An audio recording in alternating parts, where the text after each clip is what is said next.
कैलालीको चुरे गाउँपालिकामा विक्रम सम्वत 2051 साल वैशाख 15 गते वेदप्रकाश जोशी र शारदा देवी जोशीका 5 सन्तानमध्ये कान्छो सुपुत्रका रूपमा कृष्ण जोशीको जन्म भएको थियो।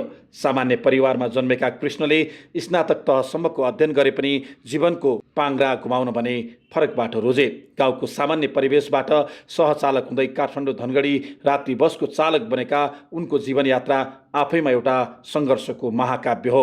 चर्चित हास्य टेलिसिरियल मेरी बासैमा बनकाइलोको भूमिका निभाउँदै दर्शकको मनमा बस्न सफल कृष्ण आज नेपाली कला क्षेत्रमा बहुमुखी प्रतिभाका धनी कलाकारका रूपमा स्थापित भएका छन्। उनको यात्राले देखाउँछ लगनशीलता, अटोट र निरन्तर प्रयासले कसरी एउटा सामान्य व्यक्तिले पनि असाधारण सफलता प्राप्त गर्न सक्दछ। चुरेको कागबाट काठमाडौँसम्मको यात्रा कृष्णका लागि केवल भौगोलिक दूरी थिएन, यो त जीवनको एउटा महायात्रा थियो जहाँ उनले अनगिन्ती चुनौतीहरूको सामना गर्नु पर्यो। सुरुमा सहचालकको भूमिकाबाट जीवनको पाङ्ग्रा घुमाएका कृष्णले त्यसपछि काठमाडौँ धनगढी रात्रि बसको 4 वर्षीय चालकको जिम्मेवारी सम्हाले। धुलो, धुवाँ र अनिन्द्राले लतपतिएका ती रातहरू उनका लागि केवल गाडी हाँक्ने समय मात्र थिएन, ती त जीवनको यथार्थसँग साक्षात्कार गर्ने प्रयोगशाला थिए। हरेक घुमतिर मोडमा उनले धैर्यताको पाठ सिके, हरेक उकालो र ओह्रालोमा अठोटको बिउ रोपे, कति रात भोकै भोकै गाडी चलाए, कति पटक जीवन र मृत्युको दोसाधमा उभिए, तर पनि उनको मनमा पलाएको सपनाको दियो कहिले निभेन। त्यो सङ्घर्षको ज्वालाले उनलाई थप खार्यो, फलामलाई आकार दिए चाहिँ उनको व्यक्तित्वलाई निखारता प्रदान गर्यो। कृष्णको जीवनमा एउटा नयाँ अध्याय तब सुरु भयो जब उनी नेपाली हास्य टेलिसिरियल मेरी बासैमा बनकाइलोको भूमिकामा देखा परे।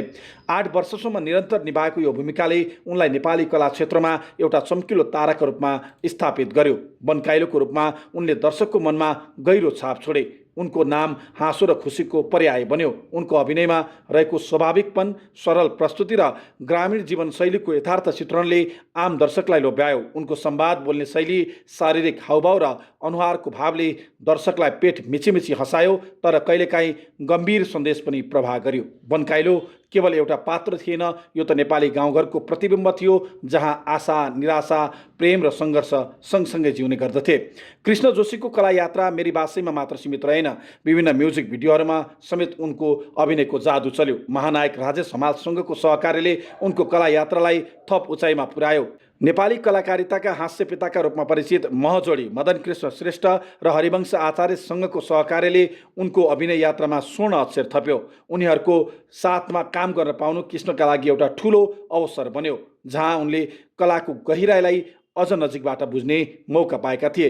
कलालाई समाज परिवर्तनको सशक्त माध्यम मान्ने कृष्णले नेपाल प्रहरी, खानेपानी मन्त्रालय, विद्युत प्राधिकरण, निर्वाचन आयोग लगायतका 50 भन्दा बढी सामाजिक जनहितमा जारी सन्देशहरूमा सशक्त अभिनय गरेर समाज सेवामा पनि आफ्नो अतुलनीय योगदान दिएका छन्। उनको अभिनयले जनचेतना फैलाउन मद्दत पुग्यो, समाजमा सकारात्मक परिवर्तनका लागि उत्प्रेरणा जगायो। उनको प्रत्येक प्रस्तुतिमा समाजप्रतिको गहिरो संवेदनशीलता झल्किने गर्दथ्यो।